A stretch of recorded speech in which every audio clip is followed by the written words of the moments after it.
الحقيقة كان في خطة معمولة كده من مجلس إدارة الزمالك، لكن كالعادة الخطة دي فشلت باتفاق طبعًا مع مدير فني جاي ياكل عيش في النادي، وهو إن أنت تطلّع اللعيبة الناشئين اللي موجودين عندك في النادي ويتم الدفع بيهم تحسُّبًا إن يطلع فيهم حد كويس،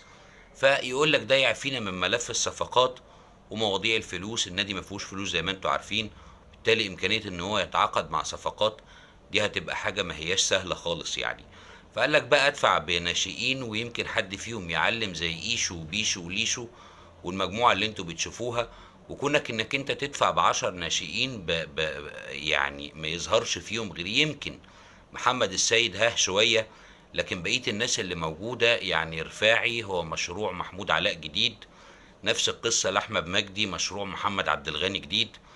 اللعيبة الناشئين يعني ما لهمش أي دور، في منهم اللي محتاج يعني يتم عرضه 8 9 سنين والّا حاجة، ربما إن هو يعني تقدر إن أنت تاخد منه حاجة في النادي. طبعًا الناس اللي هتقول لك دي مجموعة ناشئين ولازم يتم الصبر عليهم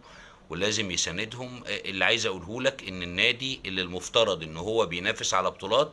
ما عندوش استعداد إن هو يصبر على حد، وأنت كجمهور وكمشجع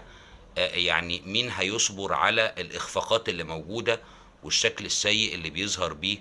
الفريق. حد يقول لي برضه المشاكل المادية دي مجلس الإدارة الحالي هو مالوش ذنب فيها، على اعتبار إن هي من موروثات المجالس السابقة أو المجلس السابق يعني تحديدًا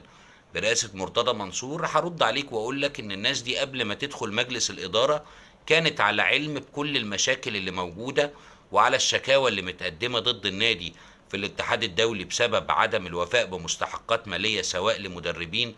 أو للاعبين. الوضع أنا مش عايز أحبطك، بس الأمور ما تبشرش بالخير خالص. حتى كمان اللعيبة اللي الزمالك بيتم التفاوض معاها أو اللي وقعت بالفعل ما أعتقدش إن هي ممكن تكون مرضية بشكل أو بآخر لطموحات الجماهير. الوضع صعب، وأعتقد إن مجلس الإدارة يعني ما فيش في إيده حاجة يعملها غير إنه يقعد يتفرج زيه زيك بالظبط كجمهور يعني.